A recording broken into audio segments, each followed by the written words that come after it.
पाकिस्तान के राष्ट्रपति आरिफ अलवी को आर्मी से टकराना महंगा पड़ गया। उन्हें इस्तीफा देने के लिए कह दिया गया है और पहली बार पाकिस्तान में अंतरिम राष्ट्रपति भी बनेगा। एक तरफ पावर सेंटर में उथल पुथल मची है तो दूसरी तरफ आवाम सड़क पर है। सिविल वॉर जैसी स्थिति है। एक तरफ बलोच बगावत कर रहा है तो दूसरी तरफ गिलगिट बल्टिस्तान की बात करें, वहां की स्थिति कैसी है वो भी किसी से नहीं छुपी। महंगाई, बिजली का बिल, पेट्रोल, इन सब चीजों को लेकर के लोग सड़क पर हैं। पाकिस्तान में जब हाहाकार मचा हुआ है तो हिंदुस्तान में G20 की बैठक हो रही है।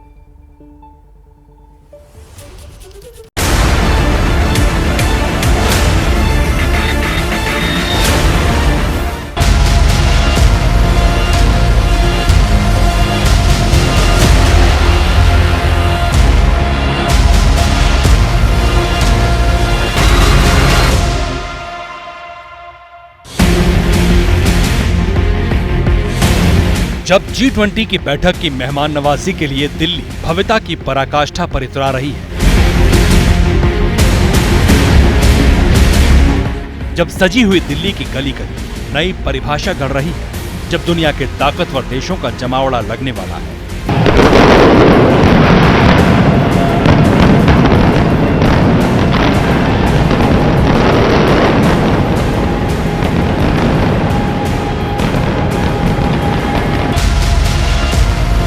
जब दुनिया के सबसे शक्तिशाली मुल्क के सबसे बड़े नेता ऐतिहासिक बैठक के लिए दिल्ली आने वाले हैं, जब नई वैश्विक लकीर खींचने के लिए हिंदुस्तान तैयार है, तब पाकिस्तान में खलबली मची हुई है। सरहद पार मोदी मोदी हो रहा है। इंडिया ने अपनी G20 मीटिंग को जो है एक कल्चरल इवेंट में बदल दिया है। नहीं, देखें, यही देखें ना, नरेंद्र मोदी वैसे तो कहते हैं ना ये फासिस्ट है, यानी कि ये बड़ा दहशतगर्द आदमी है, लेकिन उसकी आप खारजा पॉलिसी को देखें कि उसने इंडिया को कैसे मैनेज किया है पिछले 10 साल से। जैसे वो अपना तरीक़ेकार से चल रहा है, कश्मीर पे भी उसने कब्जा कर लिया है। इसी देखें ना कि 2019 में आर्टिकल हटा दिया, ये कश्मीर पे भी कब्जा अपना पक्का कर लिया। पूरी दुनिया को खारजा पॉलिसी उसके गिर्द ही घूमती है। ठीक है, हमारे जो हुक्मरान हैं इन्होंने सिर्फ लड़ाइयों के, और जो हमारे ताकतवर हल्के हैं इन्होंने अपनी जिद्दों और अनाओं के अलावा इनके पास कुछ नहीं है। G20 मीटिंग के जरिए हिंदुस्तान अपनी वैश्विक ताकत को एक पायदान और ऊपर उठा रहा है। अफ्रीकी संघ के 24 देशों को स्थायी सदस्यता देने की जोरदार वकालत कर हिंदुस्तान के प्रधान ने मास्टर स्ट्रोक चला।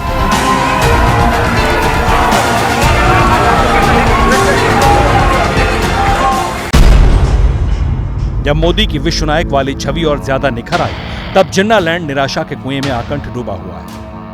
भारत इतना कुछ कर रहा है, इतना सारी दुनिया में नंबर 1 चल रहा है, वो भारत की क्या बात करते हैं। हमारे साथ बाहर का क्या ताल्लुक है। हमारा एक छोटा सा मुल्क है, वो पूरी दुनिया में छाया हुआ है। उसकी इकॉनमी, उसका हर चीज़, वो जो मर्जी कर सकता है। बादशाह इस मुल्क में जो मर्जी कर सकते हैं। कसम खा के कहता हूँ कि हमारा मुल्क बिक गया है, हर सूरत बिक गया है। थोड़ा सा टाइम रह गया पाकिस्तान को ख़त्म होने में, जो इनके हालात है ना, लेकिन इंडिया हम पे राज कर रहा है।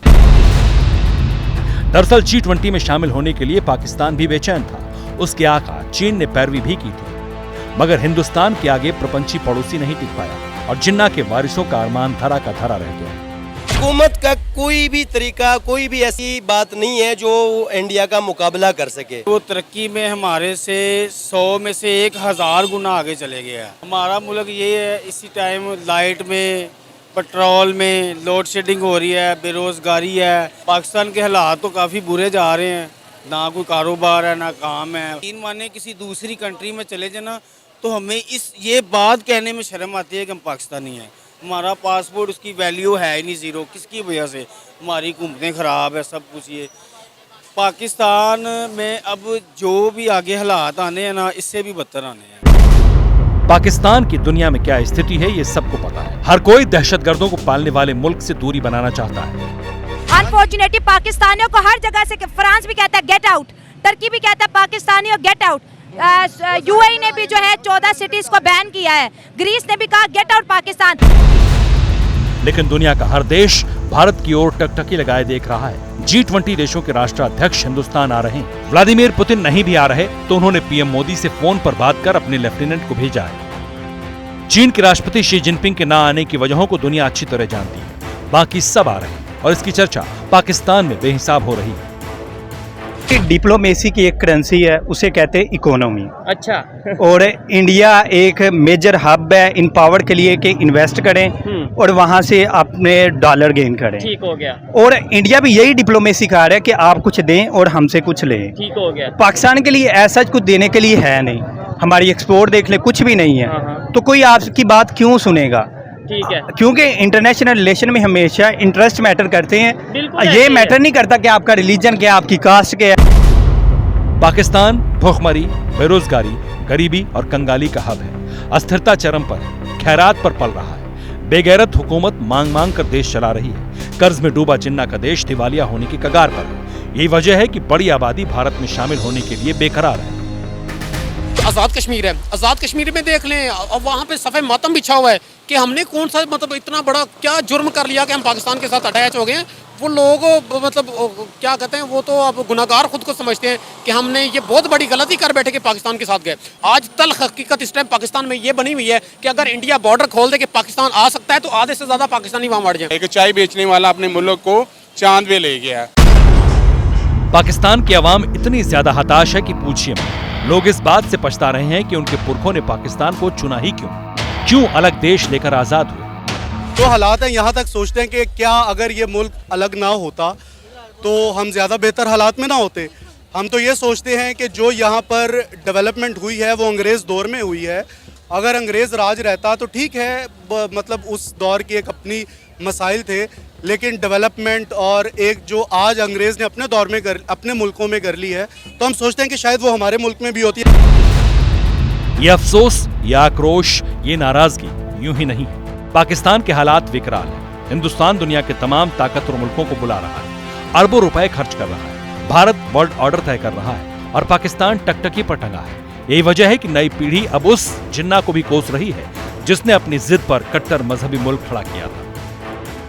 हमारे फाउंडिंग फादर के विजन में ही थोड़ी क्लैरिटी नहीं है। मतलब इस तरह से आप उधर देखते हैं तो गांधी साहब बुक्स लिख रहे हैं, अपना विजन बयान कर रहे हैं। नरेंद्र मोदी कह रहा हूँ, नेहरू साहब कह रहे हैं। तो हमारे कुछ कहते हैं कि कायदे-ए-आज़म एक लिबरल थे, कुछ कहते हैं कि वो प्योर इस्लामिक थे, क्योंकि उन्होंने 1947 में कहा था कि हम इस्लाम के नाम पे बना रहे हैं। असल में ना इस सोच के पीछे बेसिकली हमारी अपनी सोच है कि हमने सोच लिया कि पाकिस्तान ही इस्लाम है और इस्लाम ही पाकिस्तान। अंदाजा लगाइए कि जिन्ना के देश में अवाम की क्या स्थिति है। जिन लोगों के लिए मोहम्मद अली जिन्ना ने पाकिस्तान बनवाया, हिंदुस्तान के 2 टुकड़े करवाए, जो जिन्ना पाकिस्तान में पूजे जाते रहे, कायदे-ए-आज़म के नाम पर उन्हें ही धिक्कारा जा रहा है। उनकी उलझी हुई सोच पर, उनकी नीति पर पाकिस्तानी अवाम सवाल खड़े कर रही है।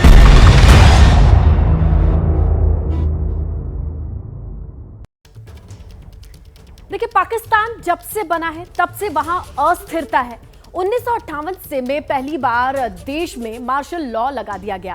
फिर बात आती है 1969 में, फिर 77 में सैन्य शासन आता है और 1999 की बात कर ले तो परवेज मुशर्रफ ने तख्ता पलट कर दिया।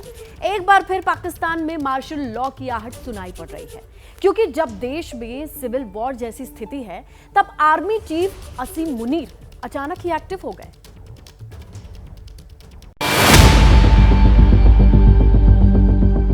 15 सितंबर से 20 सितंबर के बाद आपने अभी तक वो सख्ती देखी नहीं है जो सख्ती आने वाली है। वो हालात होंगे कि आप पिछले दौर भूल जाएंगे जो अभी तक सख्ती है।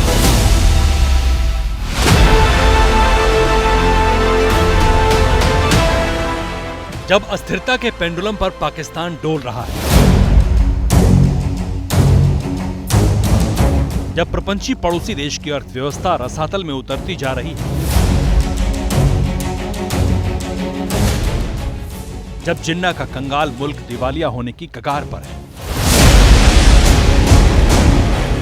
जब हर रोज गृहयुद्ध की घंटी बज रही है, तब आधा मुल्क सड़क पर है। नई आशंका आकार ले रही है पाकिस्तान में। ऐसी भविष्यवाणी की जा रही है जो डरावनी है। जो हालात बदलने जा रहे हैं, या 20 सितंबर के बाद जो हालात बदलने जा रहे हैं, वो मैं आपको अभी ये बात बता रहा हूँ कि वो ऐसी सख्ती होगी जो इससे पहले कम से कम मैंने अपनी याददाश्त में नहीं देखी हुई। मतलब वैसे हमने उस दौर से गुजरे हैं जहां पर हमें वसीम अकरम प्लस नज़र आए, महमूद खान प्लस नज़र आए, तो अब हम आपकी तज्ज़िये के मुताबिक हमें क़यामत प्लस, जो दुनियावी तौर पे क़यामत प्लस नज़र आ सकती है।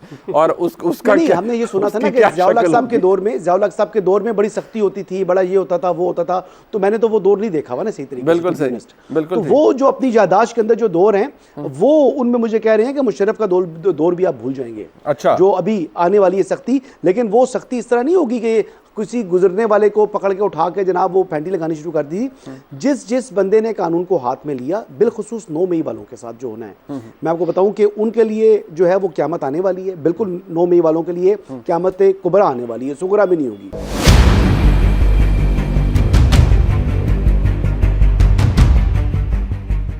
तो सवाल यहीं से उठ रहा है कि मध्य सितंबर के बाद पाकिस्तान में क्या होने वाला है। क्या पाकिस्तान में फिर से मार्शल लॉ लागू होने वाला है?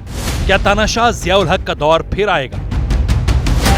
ऐसे सवाल इसलिए उठ रहे हैं कि पाकिस्तान की सरकार के खिलाफ सिविल वॉर जैसे हालात, जब हुकूमत से लोगों का यकीन उठता जा रहा है, तो वहां का सेना अध्यक्ष एक्टिव हो गया है। Army chief general Asim Munir ने कल रात पाकिस्तान की टॉप कारोबारी शख्सियात से मुलाकात की है और वहां वजीर खजाना इसाक डार भी मौजूद थे। मुलाकात में ज्यादातर मुआशी मामलात और कुछ सियासी मामलात पर भी गुफ्तगू हुई। मईशत पर इसाक डार ने ब्रीफिंग दी और बिजनेस कम्युनिटी के साथ कॉन्फिडेंस बिल्डिंग के लिए मुस्तकबिल की मुआशी तवक्कात के हवाले से अतादुशुमार बताए। आर्मी चीफ ने बिजनेस कम्युनिटी को पैगाम दिया कि मसाइल जरूर है, मगर पाकिस्तान में सब बुरा नहीं है, मिलकर मुल्क को मसाइल से निकालेंगे और आखिर तक लड़ेंगे। वजह जो भी हो, मगर दूसरी हकीकत यह है कि असीम मुनीर उसी लकीर पर चल रहे हैं जिसे 80 के दशक में पाकिस्तान के सबसे बदनाम तानाशाह ज़ियाउल हक ने खींचा था। पाकिस्तान के तानाशाह ज़ियाउल हक ने भी 1986 में कराची में एक व्यापारियों के समूह के साथ बैठक की थी। उस मीटिंग में पाकिस्तानी अर्थव्यवस्था को बढ़ावा देने के तरीकों पर चर्चा की गई थी। उन्होंने 1987 में भी लाहौर में उद्योगपतियों के एक समूह से मुलाकात की थी, जिसमें देश के ऊर्जा संकट पर चर्चा हुई थी।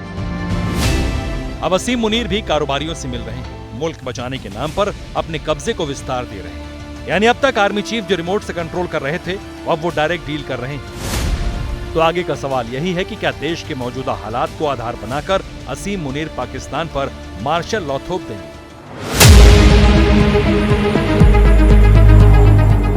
क्योंकि महंगाई, भुखमरी, गरीबी और बेरोजगारी के कंधों पर टिका पाकिस्तान आखिरी सांसें ले रहा है। बिजली का बिल इतना आया है कि सैलरी में से या वो बिल दे दें या वो हम खा लें। नालत ऐसी जिंदगी के ऊपर। अल्लामा इकबाल ने पहले फरमाया था, जिस खेत के दहकां को मयस्सर न हो रोजी, उस खेत के हर खोशा गंदम को जला।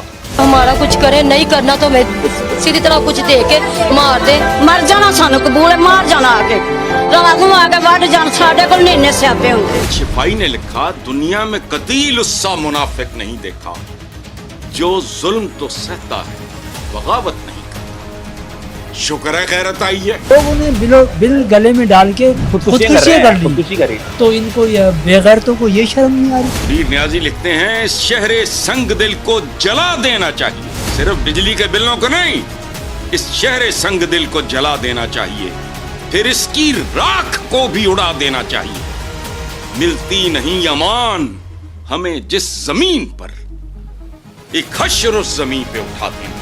बच्चे जब सामने भूखे होते हैं ना, तो उनको पता चलता है, इन लोगों को क्या पता, वो तो सब कुछ अपने लिए करके बैठ गए। कलेजा फट जाएगा पाकिस्तानियों को सुनकर। अथाह दर्द है उन लोगों में जिनके पूर्वजों ने पाकिस्तान चुनने की गलती की, जो जिन्ना के मुल्क को अपना वतन कहते। हकीकत मैं रोटी पे तरस रहा हूँ। 35 साल मैंने मुल्क को खिदमत की है, ड्रा बेचता रहा हूँ, पैसे बेचता रहा हूँ, और आज ही मैं भूखा मर रहा हूँ। और किन की वजह से? ये जो आके बैठे हैं नए जो लीडर, समझा, 16 महीने कमा के अब जाके लंदन में बैठ गए, जाके उसका बड़ा भाई भी लंदन में जाके बैठ गए, समझा, और हम इधर पीस रहे हैं। खुदा की कसम मैं एक टाइम की रोटी खा रहा हूँ, वल्लाह मैं एक टाइम की रोटी खा रहा हूँ, और वो भी भूखा रह के कि चलो मेरे बच्चे खा ले। अंदाजा लगाइए कि कैसे हुक्मरानों ने पाकिस्तान को बर्बाद कर दिया। अन्न के लिए लोग तड़प रहे हैं। बेगैरत पाकिस्तानी आर्मी और कठपुतली हुकूमत इनके पैसे पर मौज कर रही है। आप बड़ी बड़ी बातें करते हो, आई में वो 1000 पंचायतें, क्या अभी सो रहे हैं? नजर नहीं आ रहा। IMF ने आपने कर्जा डील करके ने हम लोगों को जगमाल कर दिया, बहुत अय्याशियां करते रहे, हमारे हाथों में हथकड़ियां लगा दी। बिजली के बिल देखे डेली टॉप। आप लोग फ्री की बिजली इस्तेमाल कर रहे हो, फ्री का पेट्रोल, फ्री की गाड़ियां, सब हमारे ऊपर ही सब बोझ बन के बैठे हो, और फिर ऊपर से IMF का डंडा हमारे ऊपर रखा हुआ है। या तो IMF से जान छुड़ाओ या हमारी आप जान छोड़ दो, ताकि हम फिर कहें कि ठीक है हम गुलाम है तो गुलाम ही रहेंगे IMF के। आप लोगों ने तो गुलामों से भी बदतर हमारी लाइफ कर दी। महंगाई दर 30% के करीब है। लोगों के पास पैसे नहीं, गरीबी बेहिसाब है। चीनी 230 रुपए किलो के पार पहुंच चुकी है। डीजल, पेट्रोल, डॉलर सब 300 पाकिस्तानी रुपए के पार है। हाहाकार सा मचा हुआ है। उन्होंने तो इस हालात पे पहुंचा दिया है कि जवान लड़के खुदकुशी करने पे मजबूर हो गए हैं। इनका तो बेड़ा गर्क होगा। जो गरीब आदमी है वो अपना जेवर बेच कर बिल भर रहा है। यार मैं भूखा रह जाऊंगा कि मेरा बच्चा भूखा होगा, मैं बर्दाश्त नहीं करूंगा। खाना जंगी की तरफ जा रहा है ये पाकिस्तान, ये बता देता हूँ। दिन दिहाड़े जो है ना मार के जा रहे हैं और जो है ना पैसे लेके जा रहे हैं।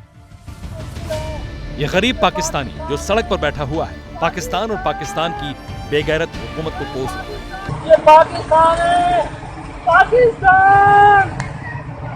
पाकिस्तान में जीना मुश्किल हो गया है। कितने टैक्स लगाओगे जुल्म करने वालों?